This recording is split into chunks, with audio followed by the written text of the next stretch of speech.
चलिए, वेलकम, आप सभी का स्वागत है।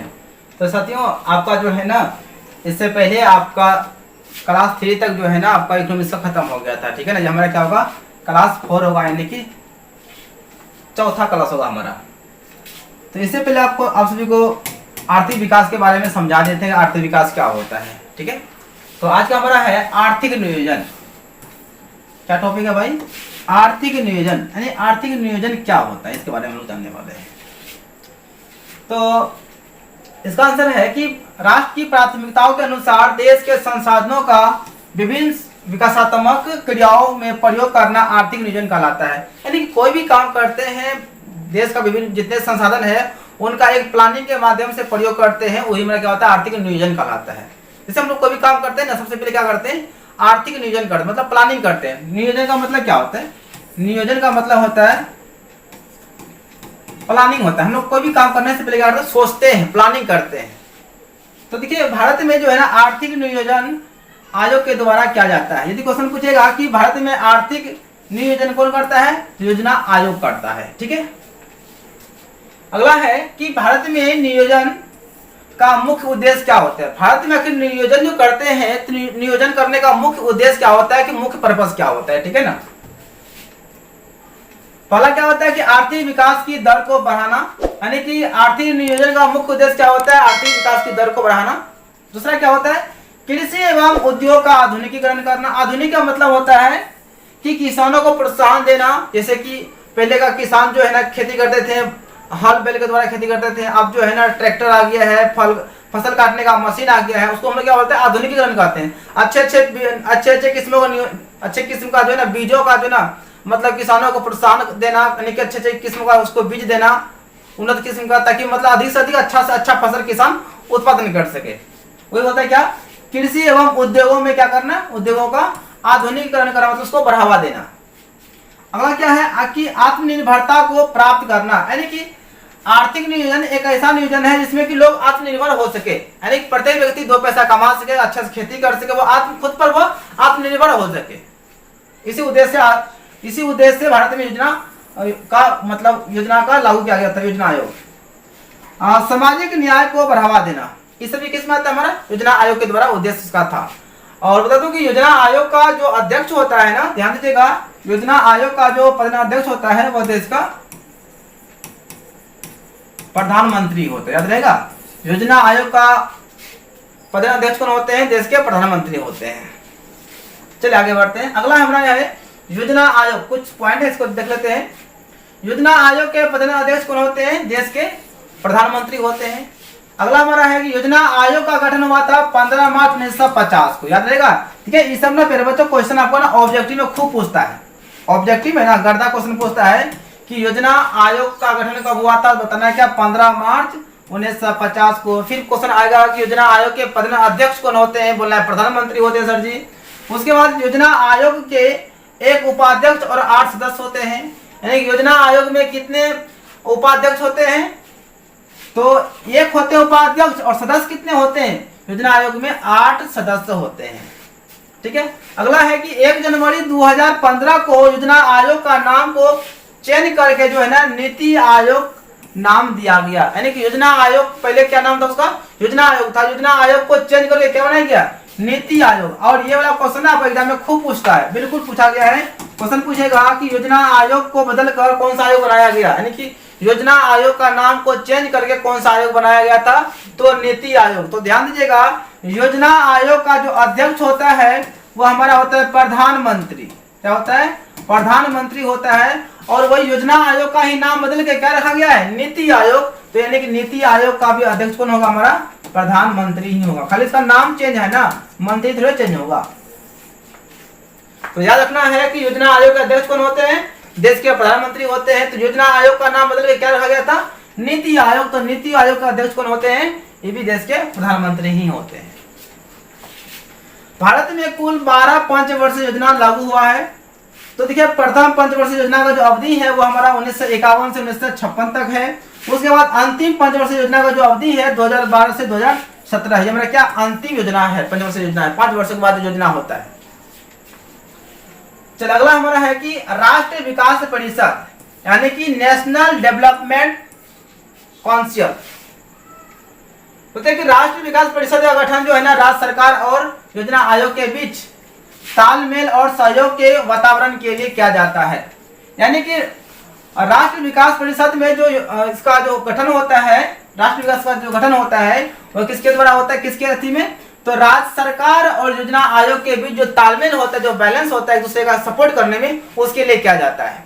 उसके बाद अगला हमारा है राज्य विकास, राज्य, यहाँ पे राज्य नहीं होगा, यहाँ पे राष्ट्र विकास हो जाएगा, ठीक है ना जी। राष्ट्रीय विकास परिषद का गठन जो है ना आपका कब हुआ था, 6 अगस्त 1952 को हुआ था। अगला है कि राष्ट्रीय विकास परिषद के अध्यक्ष कौन होते हैं, इसका अध्यक्ष कौन होते हैं, प्रधानमंत्री ही होते हैं। याद रखिएगा कि योजना आयोग, ध्यान दीजिएगा, योजना आयोग के अध्यक्ष और योजना आयोग को बदल के क्या बनाया जाता है, नीति आयोग, है ना। तो नीति आयोग के अध्यक्ष और ई वाला क्या नाम था इसका, राष्ट्रीय विकास परिषद, ध्यान दीजिएगा, राष्ट्रीय विकास परिषद, तीनों का जो अध्यक्ष होता है, तीनों का जो होता है भाई, तीनों का जो होता है ना वो कौन होता है, देश के प्रधानमंत्री होते हैं। बिल्कुल अच्छा क्वेश्चन है और इसको एकदम याद रखना है। क्वेश्चन पूछेगा कि नीति आयोग के अध्यक्ष कौन होते हैं, तो बोलना है क्या, प्रधानमंत्री। योजना आयोग के प्रधान अध्यक्ष कौन होते हैं, तो प्रधानमंत्री। क्वेश्चन पूछेगा राष्ट्रीय विकास परिषद के अध्यक्ष कौन होते हैं, तो प्रधानमंत्री ही होते हैं। क्लियर है सबका। अगला है कि राष्ट्रीय विकास परिषद के सदस्य सभी राज्यों के मुख्यमंत्री होते हैं। यानी कि राष्ट्रीय विकास परिषद के सदस्य जो होते हैं ना सभी इसका राज्य के क्या होते हैं, देश के मुख्य, अन्य राज्य के मुख्यमंत्री होते हैं। अपना अपना राज्य का वो मुख्यमंत्री होता है। यदि बिहार के बोलेंगे तो बिहार के मुख्यमंत्री हो जाएंगे, अगर उत्तर प्रदेश की बात करेंगे तो उत्तर प्रदेश का उसका मुख्यमंत्री हो जाएगा। योजना राष्ट्रीय विकास परिषद के द्वारा अनुमोदित किया जाता है। मतलब योजना जो है, योजना कोई भी योजना जो बनाया जाता है वह राष्ट्रीय विकास परिषद के द्वारा उसको अनुमोदित किया जाता है। कोई भी योजना हो, कोई भी योजना लागू किया अगर जाएगा, कोई भी मतलब कोई भी योजना बनाएगा उसको लागू जो करेगा वह किसके द्वारा होगा, तो राष्ट्रीय विकास परिषद के द्वारा उसको जारी किया जाएगा। अगला हमारा है कि योजना आयोग का गठन कब हुआ था, 15 मार्च 1950 को। उसके बाद राष्ट्रीय विकास परिषद का गठन कब हुआ था, तो 6 अगस्त 1952 को। यदि क्वेश्चन पूछेगा कि योजना आयोग के पदेन अध्यक्ष कौन होते भाई, पदेन अध्यक्ष कौन होते हैं, तो बताना है कौन होते हैं, देश के प्रधानमंत्री होते हैं सर जी, देश के प्रधानमंत्री होते हैं, ठीक है ना। यदि फिर क्वेश्चन पूछे, क्वेश्चन एग्जाम में आ जाए कि राष्ट्रीय विकास परिषद का जो अध्यक्ष होता है या कौन होता है, तो ये आपका हो जाएगा देश के प्रधानमंत्री होते हैं, ठीक है। चलिए आगे बढ़ते हैं। अगला हमारा है समावेशी विकास। अब देखिए बहुत ही अच्छा क्वेश्चन है कि समावेशी विकास कहते हैं, किसे कहते हैं। देखिए नाम से स्पष्ट है, समावेशित विकास, यानी जिसमें कि सबका विकास हो। बोलता है कि विकास की वह प्रक्रिया जिसमें समाज के सभी वर्गों के लोगों का जीवन स्तर ऊंचा होता जाए तथा समाज का कोई भी वर्ग विकास के लाभ से अछूता नहीं रहे, तो ऐसे ही विकास की प्रक्रिया को समावेशी विकास कहा जाता है। यानी कि समावेशी विकास उसे कहते हैं कि समाज के प्रत्येक वर्ग, छोटा से छोटा, बड़ा से बड़ा, कोई भी जात समाज के लाभ से न छूटे, जितना सरकारी लाभ होगा सबको मिलेगा, तो उसको हम लोग क्या बोलते हैं, समावेशी विकास कहते हैं। इसका दूसरा परिभाषा है कि वैसा विकास जिसमें समाज के सभी वर्ग के लोगों का समान रूप से विकास हो, उसे कहते हैं समावेशी विकास। यानी कि समाज का ऐसा विकास जिसमें कि सभी वर्गों का एक समान रूप से तरक्की हो, एक समान रूप से आगे बढ़े, एक समान रूप से विकास हो, उसे हम लोग क्या बोलते हैं, समावेशी विकास कहते हैं। जिसमें कि सभी का लाभ हो, सभी का हित के बारे में सोचा जाता है, उसको हम लोग क्या बोलते हैं, समावेशी विकास कहते हैं। अगला हमारा है सतत विकास। सतत का मतलब होता है दोस्तों लगातार। क्या होता है, लगातार होता है, यानी कंटिन्यू, यानी ऐसा विकास जो अभी हम तो आगे बढ़ रहे हैं, साथ में हमारा जो आने वाला जनरेशन है वो भी उसका लाभ उठा सके, उसको हम लोग क्या बोलते हैं, उसको क्या बोलते हैं, सतत विकास करते हैं। होता है क्या, वैसा विकास जो वर्तमान पीढ़ी के साथ साथ भावी पीढ़ी को भी ध्यान में रखकर किया जाता है, उसे कहते हैं सतत विकास कहते हैं। यानी कि ऐसा विकास की ऐसी प्रक्रिया जिसमें वर्तमान में हम लोग जो प्रयोग करते हैं, कोई भी संसाधन का वो तो प्रयोग करते ही हैं, साथ में आने वाला हमारा बेटा, पोता, छर पोता, है ना, और क्या क्या होता है उसका भी प्रयोग करें।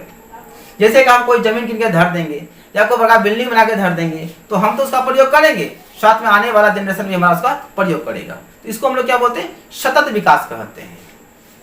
वर्तमान के साथ साथ भविष्य के बारे में भी उसका प्रयोग करना, सोचना। चलिए अब आते हैं, बहुत ही अच्छा क्वेश्चन है कि मौद्रिक विकास की इतिहास के कहानी, यानी मौद्रिक विकास के कहानी, यानी कि पहले प्राचीन काल में प्यारे साथियों लोगों को जो है ना, पैसा तो खैर पहले चलता नहीं था, पहले लोग लेन देन जो करते थे वो क्या करते थे, वस्तु के बदले में करते थे, पहले पैसा नहीं चलता था। तो हम लोग जानने वाले हैं कि मौद्रिक विकास यानी कि मुद्रा का विकास कैसे हुआ, आखिर हम लोग पैसा कौड़ी कब से चलाना शुरू कर दिए और कब, मतलब पैसा आने के बाद हम लोग को कितना कितना प्रॉफिट हुआ, कितना प्रॉफिट नहीं हुआ। ठीक है, तो हमारा पहला आता है पॉइंट इसमें मौद्रिक विकास की कहानी में हमारा आता है क्या, वस्तु विनिमय प्रणाली। पहले प्राचीन काल में यदि क्वेश्चन आपसे पूछेगा कि प्राचीन काल में विनिमय के सबसे, क्वेश्चन पूछेगा कि प्राचीन काल में विनिमय का सबसे पुराना साधन क्या था, तो क्या बोलेंगे, वस्तु विनिमय प्रणाली। पहले ना वस्तु के बदले में वस्तु का लेन देन करते थे।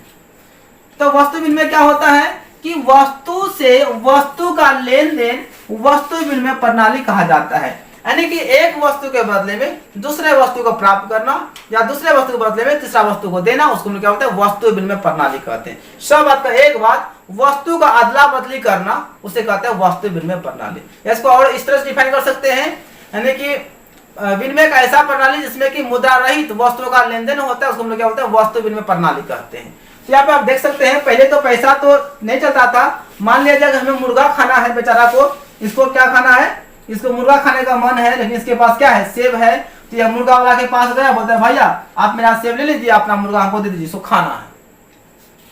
फिर क्या चलता था, वस्तु के बदले में वस्तु का लेन देन, वस्तु विनिमय प्रणाली।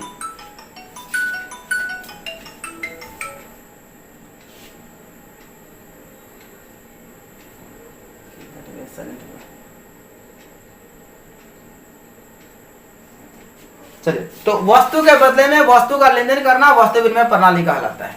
पहले यह इस प्रणाली में ना बहुत कठिनाई हुआ करता था। मान लिया जाए कि हम किसी के पास मकई लेके गए, पोटरी में बांध लिए, मकई लेके चले गए, भैया अपना हमको चावल दीजिए, मेरा मकई लीजिए। क्या पता उसके पास पहले से मकई हो, क्या वो लेगा, नहीं लेगा। फिर हम तीसरे पर्सन को खोजेंगे इसको कि मेरा मकई का जरूरी है और उसको चावल बेचना है।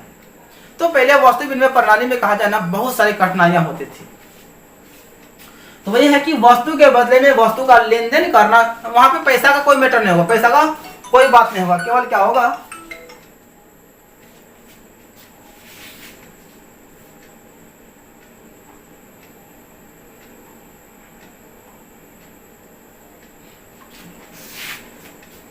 यहाँ पे पैसा का कोई चर्चा नहीं होगा। किसका चर्चा होगा, तो केवल वस्तु के बदले में वस्तु का लेन देन।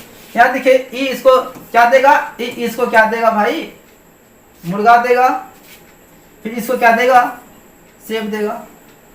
यहाँ देखिए ये कोई वस्तु इसको दे रहा है, ये कोई इसको वस्तु दे रहा है, दोनों क्या है, वस्तु का लेन देन हो रहा है। तो इसको क्या बोलते हैं, वस्तु विनिमय प्रणाली कहते हैं। पहले पैसा नहीं चलता था, पहले पैसा का आविष्कार भी नहीं हुआ था। अब आते हैं वस्तु विनिमय प्रणाली को परिभाषित करें। फिर से जानते हैं कि वस्तु विनिमय प्रणाली किसे कहते हैं, अच्छा तरह से होता है क्या, थॉमस के अनुसार से, थॉमस एक हमारे अर्थशास्त्री थे, उन्होंने क्या कहते हैं वस्तु विनिमय प्रणाली पर, उसका क्या डिफिनेशन दिया था कि एक वस्तु के बदले दूसरी वस्तु देना उसे वस्तु विनिमय प्रणाली कहते हैं। यानी एक वस्तु के बदले में दूसरे वस्तु को देना। जैसे मान लिया जाए हम किसी से क्या लिए हैं, चावल लिए हैं, क्या लिए, चावल लिए, उसको कुछ तो देना पड़ेगा ना। चलिए उसको हम दे दें गेहूं, क्या दिए उसको, गेहूं दिए। तो एक वस्तु लिए, दूसरा वस्तु दिए, वस्तु लिए, वस्तु दिए। यहाँ पर पैसा का कोई चर्चा नहीं होगा क्योंकि पहले पैसा नहीं चलता था। तो वस्तु का लेन देन जो करते हैं, वस्तु के बदले में जो वस्तु देते हैं, उसी का नाम क्या है, वस्तु विनिमय प्रणाली है। अरे समझ में। अगला हमारा है कि वस्तु विनिमय प्रणाली के लाभ। अब वस्तु विनिमय प्रणाली में लाभ क्या होता था, पहला लाभ क्या था कि सरलता, एकदम आसानी से किसी के पास जाते थे, हम लोग उधार पैसा कर लेते थे, है ना, मतलब अदला बदली कर लेते थे। क्योंकि पहले उतना ही वस्तु उत्पादन हुआ करता था जितना आदमी को आवश्यकता है, पहले उतना उत्पादन हुआ भी नहीं करता था, बस जरूरी भरी। उसके बाद क्या, संपत्ति का केंद्रीकरण नहीं। पहले यही सुविधा हुआ करता था कि आदमी संपत्ति का केंद्रीकरण नहीं करना चाहता था, और उतना समय तक करता भी नहीं था, इसलिए उसके पास उतना ड्राम वगैरह नहीं रहता था। कनिंग मतलब केंद्रीय का मतलब होता है कि वस्तु को लंबे समय तक चौंक के रखना। पहले व्यक्ति वस्तु को जैसे चावल हो गया, गेहूं हो गया, आटा हो गया, उसको लंबे समय तक नहीं रखता था, अदला बदली करते रहता था। और लंबे समय तक रखेंगे तो क्या हो जाएगा, सड़ जाएगा। आपस में सहयोग पहले बहुत ही अच्छा एक चीज था, आपस में सहयोग।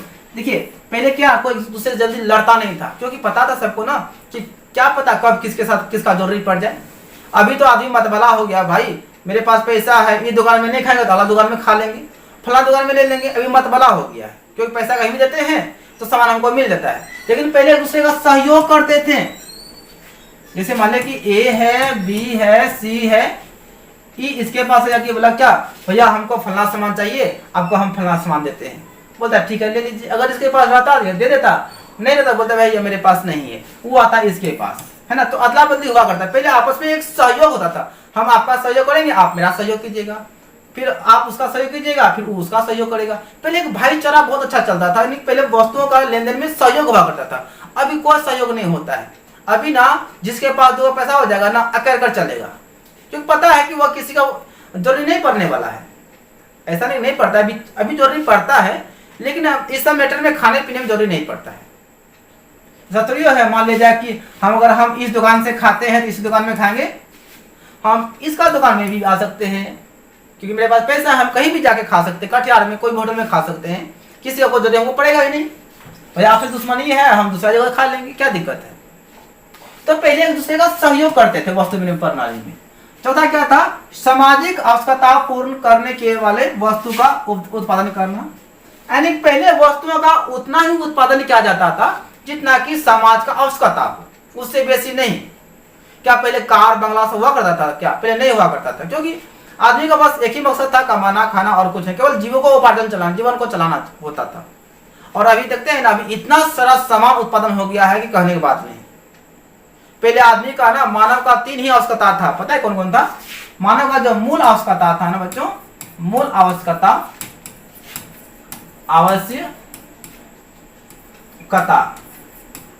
जो थी मानव का, बस 3 को था। एक क्या था, रोटी, दूसरा क्या था, पहनने के लिए कपड़ा, और तीसरा क्या था, रहने के लिए घर। रोटी, कपड़ा, मकान। मकान का मतलब हुआ कोई भी झोपड़ी घर है जहाँ पे रहते हैं उसको मकान कहते हैं। तो मानव का बस ये 3 ही आवश्यकता, परम आवश्यकता था।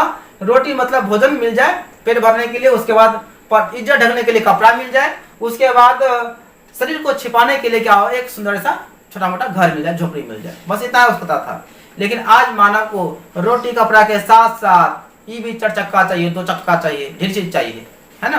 यानी कि मानव की जो इच्छाएं होती है वो अनंत होती है, कभी उसका अंत नहीं होता है। पहले आदमी जो है ना, मतलब दीपक डिबिया जला के रहता था, अभी देखते हैं ना एलईडी बल्ब हो गया, देखते हैं डिजिटल बोर्ड पे आप सभी पढ़ रहे हैं, तो ये सब आवश्यकता बढ़ते चले जाती है। तो वही था पहले ना, इसलिए वस्तु विनिमय प्रणाली को लाभ में अच्छा में लिखा जाता है इसको, क्योंकि पहले उतना ही वस्तु उत्पादन होता था जितना व्यक्ति का जरूरी पड़ता, उतना आदमी हाई नहीं करता था, ई लेंगे वो लेंगे, नहीं, बस नॉर्मल में लोग आराम से जीते थे, दूसरे का सपोर्ट करते थे। लेकिन अभी देखते हैं ना, क्या बोले, खूब आगे चलता है। अगला आते हैं वस्तु विनिमय प्रणाली के दोष अथवा समस्या। अब वस्तु विनिमय प्रणाली में समस्या भी था, कब तक हम किसी के साथ में अदला बदली करेंगे, कब तक करेंगे, कब तक खाली पेट भरेंगे, कपड़ा पहनेंगे और शरीर को छिपाएंगे किसी घर में, कब तक। और तो इच्छा होती है ना। तो समस्या क्या हुआ था वस्तु विनिमय प्रणाली में, मूल्य मापन का अभाव। यानी कोई भी वस्तु के बदले में कितना उसका दाम दिया जाए, कौन सा वस्तु दिया जाए। अगर मान लिया जाए कि हम आपको चावल दिए, आपको हम क्या दिए, चावल, और हम आपसे क्या लेना चाहते हैं, दाल। यदि आपको हम 5 केजी चावल दिए तो क्या आप हमको 5 केजी कलाई का दाल दीजिएगा, नहीं दीजिएगा ना। आपको पता है कि ये दाल, कलाई का दाल का महत्व कुछ और होता है, उसका दाम क्या होता है, ज्यादा होता है, इसका क्या होता है, कम होता है। लेकिन हम बोलेंगे नहीं भाई आपको हम 5 किलो दिए तो आप हमको 5 किलो दीजिए, वो देगा क्या, नहीं देगा। तो पहले कौन सा वस्तु का कितना रेट लगाया जाए, कितना उसका मूल्य होगा, तो उसमें बहुत बड़ा कठिनाई था। उसके बाद संग्रहण का अभाव। पहले व्यक्ति ना वस्तुओं को लंबे समय तक जमा नहीं कर सकता, संचित नहीं कर सकता था। यानी अभी देखते हैं आदमी सब पैसा धर दिया बैंक में, 10 साल 20 साल जिंदगी भर है, कोई दिक्कत नहीं है, क्योंकि पैसा ना आ गया है। पहले आप जो है ना ये कुंटल मकई को 5 साल लेके नहीं जा सकते हैं, तुरंत वो सर के खत्म सुन आ जाएगा, मतलब उसमें कीड़ा लग जाएगा मकई में। तो पहले वस्तु उतना ही उत्पादन करते जितना आदमी को जरूरी पड़ता था। यानी कि वस्तुओं को संग्रहण करने में, यानी वस्तुओं को जमा ठेक में जमा करने में बहुत दिक्कत हुआ करता था कि अगर मान लीजिए कि 5 साल अगर रह गया या 2 साल रह गया, हमारा ड्राम में मकई रह गया, गेहूं रह गया, चावल रह गया, तो क्या पता वो बर्बाद हो सकता है, खराब हो सकता है, डर लगा रहता था। लेकिन अभी कोई ऐसा डर नहीं है, अभी तो बैंक बैलेंस हो गया है। दूसरा क्या था, मूल्य विभाजन का अभाव। अब कोई वस्तु का मूल्य का विभाजन कैसे करेंगे, मूल्य का विभाजन करने में भी कठिनाई हुआ करता था।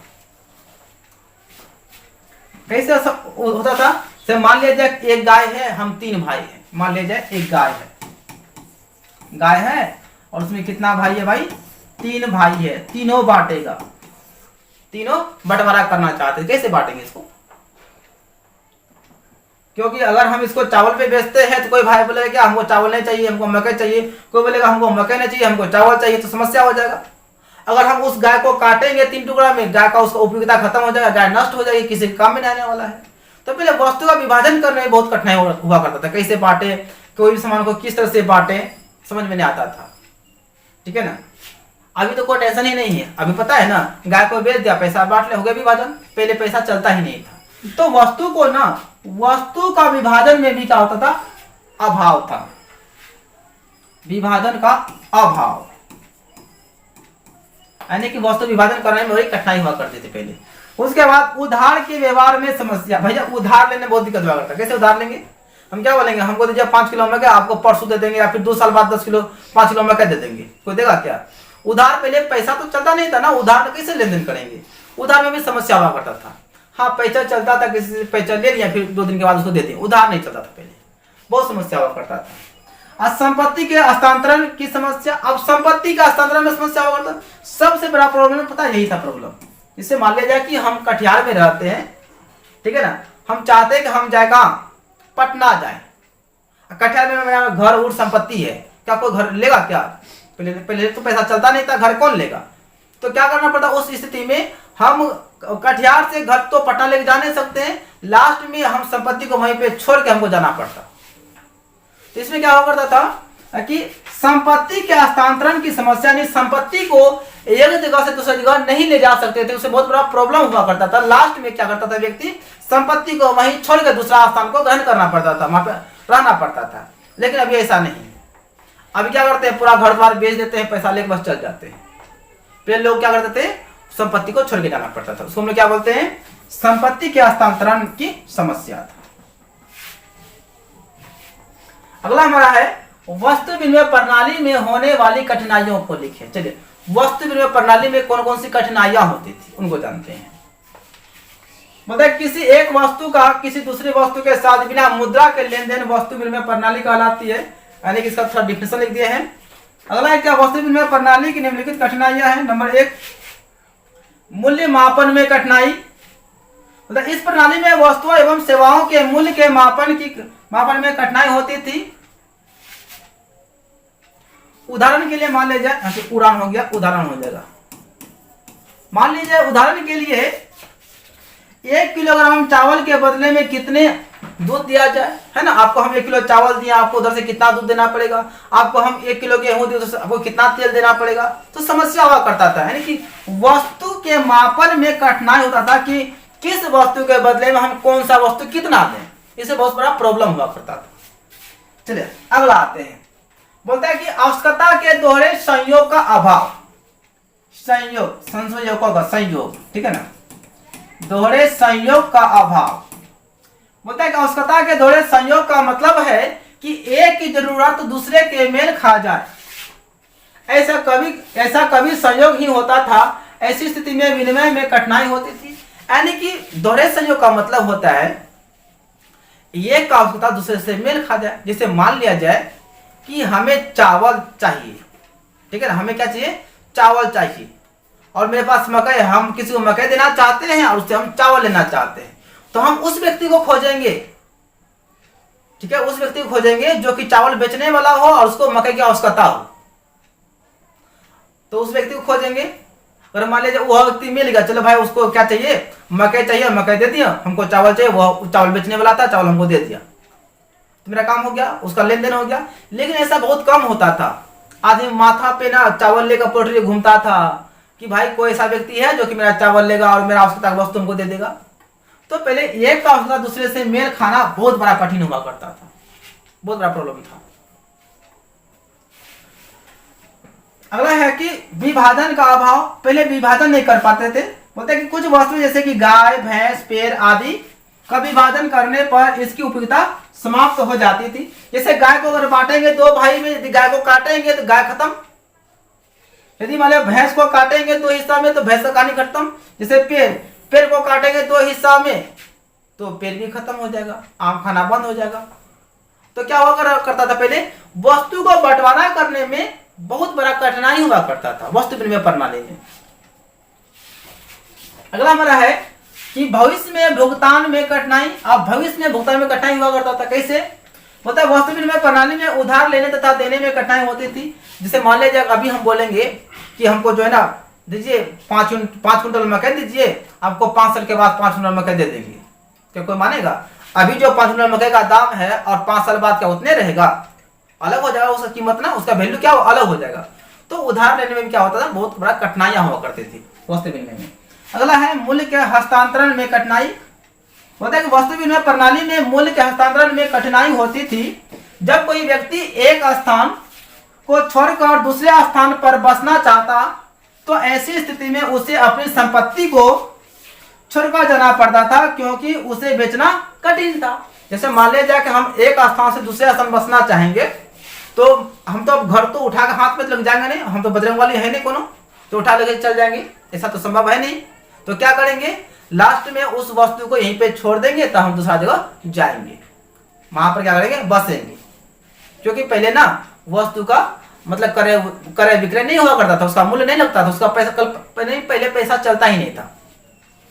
ठीक है, तो इस स्थिति में क्या करना पड़ता था, वस्तु को वहीं पे छोड़ के जाना पड़ता था, क्योंकि उसको बेचना कठिन था। कैसे बेचेंगे, पहले मुद्रा तो चलता नहीं था, कौन लेगा मेरा घर भाई, कौन मकई देगा, फिर अगर मकई भी देगा तो उसको लेके जाना पड़ेगा, यानी कि बहुत कठिनाई हुआ करता था। लास्ट में क्या करना पड़ता था, हम उस स्थान को छोड़ के दूसरे स्थान पर जाना पड़ता था, संपत्ति को छोड़ना पड़ता था। चलिए अब आते हैं मौद्रिक प्रणाली। मौद्रिक का मतलब होता है रुपया पैसा।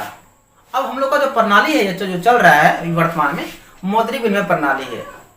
हम लोग क्या करते हैं, अगर कोई भी सामान लेना होना है तो कहाँ चले जाते हैं, दुकान जाते हैं, पैसा देते हैं, बस लेकर आ जाते हैं, कोई टेंशन नहीं होता है। बोलते हैं कि मुद्रा से मतलब रुपया पैसा से मुद्रा से वस्तुओं एवं सेवाओं का विनिमय मौद्रिक विनिमय प्रणाली कहलाता है। यानी कि रुपया पैसा के माध्यम से वस्तु का लेन देन या सेवा का लेन देन करना वस्तु विनिमय माफ कीजिएगा मौद्रिक विनिमय प्रणाली कहलाता है। यानी कि मुद्रा के माध्यम से वस्तु या सेवा का लेन देन करना मतलब क्या होता है, मौद्रिक विनिमय प्रणाली कहलाता है। और सेवा का मतलब क्या होता है, जैसे मान लिया हम कटिहार में चढ़े, पूर्णिया में उतरेंगे, तो क्या उसको हम पैसा दिए, वो हमको सेवा दिया। वो यहाँ देखिए ध्यान से एकदम आराम से, पहले तो हमारा चलता था वस्तु विनिमय प्रणाली चलता था, ये वस्तु के बदले वस्तु चलता था, लेकिन अब क्या हो गया, खत्म हो गया। देखिए ये तो वस्तु विनिमय है, यहाँ देखिए इसको पैसा दे रही है, इसको सामान दे रही है, कोई टेंशन नहीं है। यानी कि रुपया पैसा के बदले में वस्तु का लेन देन करना मौद्रिक विनिमय प्रणाली कहलाता है। अगला हमारा है बैंकिंग प्रणाली। ये बैंकिंग प्रणाली क्या होता है, जो हम लोग बैंक में लेन देन करते हैं ना, वो हमारा होता है बैंकिंग प्रणाली। बोलता है कि बैंक के माध्यम से चेक के द्वारा विनिमय की क्रिया का संपादन होता है, उसे हम लोग क्या बोलते हैं, बैंकिंग प्रणाली कहते हैं। यानी कि हम लोग क्या करते हैं, बैंक जाते हैं, चेक के माध्यम से पैसा निकालते हैं, जमा करते हैं, जो भी करते हैं, यानी बैंक में, यानी बैंक के माध्यम से जो लेन देन करते हैं ना, वो हमारा क्या होता है, बैंकिंग प्रणाली कहलाता है। देखिए आप लोग बैंक जाते होंगे तो बैंक में रुपया पैसा का लेन देन होता है, हमारा क्या जाएगा, बैंकिंग प्रणाली हो जाएगा।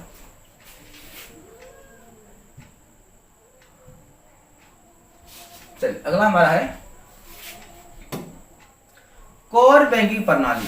बोलते एक संकेत से एक व्यक्ति दूर उपस्थित दूसरे व्यक्ति को उसी बैंक के माध्यम से पैसा का हस्तांतरण करना कोर बैंकिंग प्रणाली कहलाता है। यानी कोई व्यक्ति दूसरा बैंक में है, हम यहाँ से इस बैंक से पैसा ट्रांसफर कर दिए, जो पैसा चला गया मैसेज के माध्यम से, उसको हम लोग क्या बोलते हैं, कोर बैंकिंग प्रणाली कहते हैं। अगला है एटीएम प्रणाली। अभी एटीएम क्या होता है भाई, एटीएम इसका नाम होता है ऑटोमेटिक टेलर मशीन, यानी कि स्वचालित टेलर मशीन। और यदि आपसे क्वेश्चन पूछेगा कि एटीएम कितने घंटे काम करते हैं, तो आपको बताना है एटीएम 24 घंटे काम करते हैं। यदि आपका ऑब्जेक्टिव में आ जाए कि एटीएम कितने घंटे काम करते हैं, तो एटीएम 24 घंटे काम करते हैं।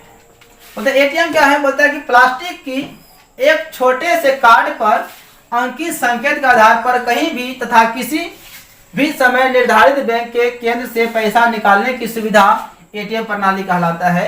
यानी एटीएम एक प्लास्टिक कार्ड होता है, आप देख सकते हैं इसमें जो हमारा ना 4 गुप्त पिन नंबर होता है, जो कि जिसका एटीएम होता है उसी को पता होता है, ठीक है ना। तो क्या करते हैं, जाके डालते हैं, पिन नंबर डालते हैं, उसके बाद निकाल लेते हैं। अब देखिए निकल रहा है ना, ये हमारा क्या है, एटीएम प्रणाली है। अगर मान लीजिए प्लास्टिक कार्ड कहीं पे गिर भी गया ना, कोई फर्क नहीं पड़ने वाला है, प्लास्टिक का कार्ड है, कोई उठा के भी क्या करेगा, क्योंकि उसको पिन नंबर तो याद तो है नहीं। फिर हम बैंक जाएंगे, बैंक में क्या करें, उसको रिसेट करवा के फिर अपना पिन नंबर जनरेट कर लेंगे, फिर मेरा काम करेगा, दूसरा एटीएम निकलवा लेंगे। तो इसलिए सरकार बहुत दिमाग लगा के क्या बनाया था, एटीएम बनाया था। यानी कि कहने का मतलब हुआ कि एटीएम के माध्यम से, है ना, एटीएम के माध्यम से जो पैसा लेन देन करते, जो निकालते हैं ना, उसको क्या बोलते हैं, एटीएम प्रणाली कहते हैं। अगला है डेबिट कार्ड। ये एटीएम के तरह ही कार्ड होता है, डेबिट कार्ड एटीएम के तरह ही होता है। बोलता है कि बैंक के द्वारा दिया गया प्लास्टिक का ऐसा कार्ड जिसके द्वारा बैंक में अपने जमा राशि के पैसा का उपयोग किया जाता है, उसको हम क्या बोलते हैं, डेबिट कार्ड कहते हैं। क्या देखिए एटीएम की तरह ही हमारा डेबिट कार्ड होता है, देखिए बिल्कुल डेबिट कार्ड।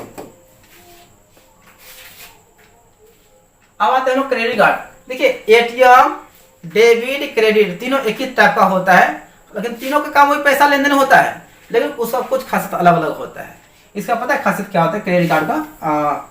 इधर हम लोग का भी आया था, मतलब प्रत्येक महीना आपको ना 10,000 20,000 घुसेगा, उसका अंदर में आपको खर्च करना है डेबिट कार्ड से, सॉरी क्रेडिट कार्ड से, ठीक है ना। उसके बाद जो है उसमें आपको भरना है फिर से। तो ऐसा अब से आप लोगों को पता होगा, यानी कि क्रेडिट कार्ड में एक नियम आया हुआ है कि अब उसको पैसा आप निकाल नहीं सकते हैं, आप ऑनलाइन शॉपिंग ज्यादा कर सकते हैं और या क्रेडिट कार्ड के अंदर से खर्चा कर सकते हैं, लेकिन हाँ वो पैसा आप फोन पे में या गूगल पे में नहीं ले सकते हैं। बोलता है बैंक के द्वारा जारी किया गया प्लास्टिक का वैसा कार्ड जिसके आधार पर उसके धारक द्वारा पैसा अथवा वस्तु प्राप्त किया जाता है, उसको हम क्या बोलते हैं, क्रेडिट कार्ड कहते हैं। इसका भी काम क्या होता है, वही पैसा का लेन देन करना। चलिए तो क्लास आपका 4 हो गया खत्म, तो आते हैं हम लोग 5 में, अगले क्लास में मिलेंगे, ठीक है। तब तक के लिए best of luck, thank you आप सभी को वीडियो देखने के लिए।